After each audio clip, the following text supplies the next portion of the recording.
ನಮಸ್ತೆ ವೀಕ್ಷಕರೇ, ಗುರುಭ್ಯೋ ನಮಃ, ಹರಿ ಓಂ. ನಾನು ನಿಮ್ಮ ವಿದ್ವಾನ್ ಸಂತೋಷರಾವ್ ಶಾಸ್ತ್ರಿ ಮಾತನಾಡ್ತಿರ್ತಕ್ಕಂಥದ್ದು. ಜೂನ್ ತಿಂಗಳಲ್ಲಿ ಮಕರ ರಾಶಿಯವರ ಮಾಸಫಲ ಹೇಗಿರುತ್ತೆ ಅನ್ನುವಂಥದ್ದನ್ನು ಈ ಒಂದು ವಿಡಿಯೋನ ನಿಮ್ಗೆ ತಿಳಿಸ್ಕೊಡ್ತಾ ಇದ್ದೆ. ವಿಡಿಯೋನ ನೀವಿನ್ನೂ ನಮ್ಮ ಚಾನಲ್ನ ಸಬ್ಸ್ಕ್ರೈಬ್ ಮಾಡಿಲ್ಲ ಅಂತಂದರೆ ಈ ಕೂಡಲೇ ಚಾನಲ್ನ ಸಬ್ಸ್ಕ್ರೈಬ್ ಮಾಡ್ಕೊಳ್ಳಿ. ಹೆಚ್ಚಿನ ವಿಡಿಯೋಗಾಗಿ ಬೆಲ್ಲೈಕನ್ನ ಪ್ರೆಸ್ ಮಾಡ್ಕೊಳ್ಳಿ. ಜೂನ್ ತಿಂಗಳಲ್ಲಿ ಧನುಸ್ಸು ರಾಶಿಯವರ ಶಿಕ್ಷಣ ವ್ಯವಸ್ಥೆ ತೆಗೆದುಕೊಂಡಾಗ ಜೂನ್ 2ರ ನಂತರ ಗುರು ಸಪ್ತಮ ಭಾವಕ್ಕೆ ಪ್ರವೇಶ ಮಾಡೋದ್ರಿಂದ ವಿದ್ಯಾರ್ಥಿಗಳಲ್ಲಿ ಆತ್ಮವಿಶ್ವಾಸ ಹೆಚ್ಚಾಗ್ತಕ್ಕಂಥದ್ದು, ಏಕಾಗ್ರತೆ ಜಾಸ್ತಿ ಆಗ್ತಕ್ಕಂಥದ್ದು, ವೈದ್ಯಕೀಯ ಕ್ಷೇತ್ರಗಳಲ್ಲಿ ಅಥವಾ ಗೌರ್ಮೆಂಟ್ ಸೆಕ್ಟರ್ ಜಾಬ್ಸಲ್ಲಿ ನೀವು ಏನಾದರೂ ಪರೀಕ್ಷೆಗಳನ್ನು ಬರೆದಿದ್ದರೆ ತಿಂಗಳಾಂತ್ಯದಲ್ಲಿ ಶುಭಪ್ರದ ಫಲವನ್ನು ನೀವು ಕಾಣಬಹುದಾಗಿರುತ್ತೆ. ನಂತರವಾಗಿ ವೃತ್ತಿ ವಿಚಾರವಾಗಿ ಹೇಳೋದಾದರೆ ಉಚ್ಚ ಗುರುವಿನ ದೃಷ್ಟಿ ಮಕರ ರಾಶಿ ಮೇಲೆ ಬಿದ್ದಿರೋದ್ರಿಂದ ವೈದ್ಯಕೀಯ ಕ್ಷೇತ್ರಗಳಲ್ಲಿ ಯಾರ್ಯಾರು ಕೆಲಸಗಳನ್ನು ಮಾಡ್ತಾ ಇದ್ದೀರಿ ಅವರಿಗೆ ಈ ಒಂದು ತಿಂಗಳು ಅತ್ಯಂತ ಶುಭಪ್ರದವಾಗಿರ್ತಕ್ಕಂಥದ್ದು.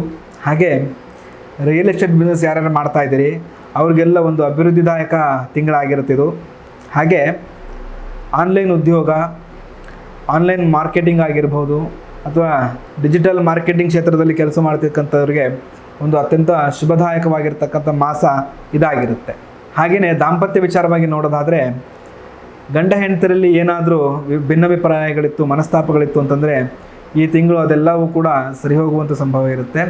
ಹಾಗೆ ಸಂತಾನ ವಿಚಾರದಲ್ಲಿ ಒಂದು ಅಭಿವೃದ್ಧಿಯನ್ನು ಕಾಣುವಂಥದ್ದಾಗಿರ್ಬೋದು ಅಥವಾ ಶುಭ ಸೂಚನೆಗಳನ್ನು ಕಾಣುವಂತಕ್ಕಂಥ ಕಾಲಘಟ್ಟ ಇದಾಗಿರ್ತಕ್ಕಂಥದ್ದು. ಹಾಗೆ ಪ್ರೇಮ ವಿಚಾರದಲ್ಲಿ ಹೇಳೋದಾದರೆ ಪ್ರೇಮಿಗಳ ನಡುವೆ ಮೂರನೇ ವ್ಯಕ್ತಿಯ ಹಸ್ತಕ್ಷೇಪದಿಂದಾಗಿ ಅವರ ನಡುವೆ ಮನಸ್ತಾಪಗಳ ಸೃಷ್ಟಿ ಆಗ್ತಕ್ಕಂಥದ್ದು ಮತ್ತು ಪ್ರೇಯಸಿಯ ಮನಸ್ಸು ಚಂಚಲಗೊಳ್ಳುವಂತಕ್ಕಂಥ ಸಂಭವ ಇರುತ್ತೆ ಮತ್ತು ವಿದೇಶ ಪ್ರಯಾಣಕ್ಕೆ ಹೋಗೋದ್ರ ಮುಖಾಂತರ ಆ ಸಂಬಂಧಗಳು ದೂರವಾಗುವಂತಕ್ಕಂಥ ಸಂಭವ ಈ ಒಂದು ತಿಂಗಳಲ್ಲಿ ಅವರಿಗಿರುವಂಥದ್ದು.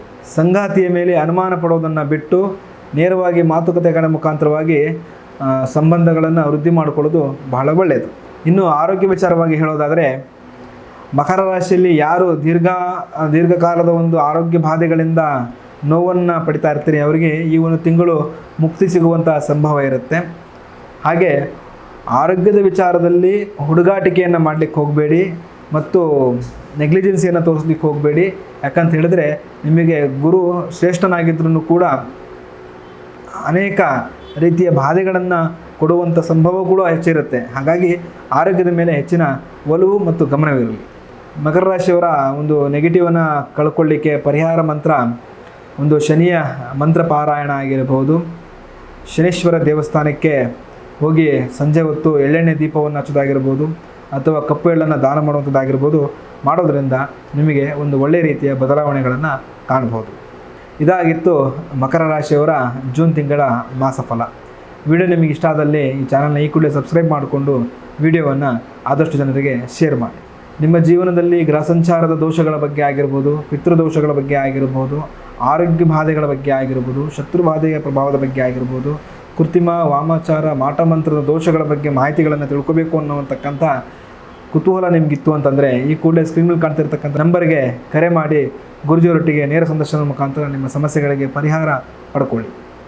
ಧನ್ಯವಾದಗಳು.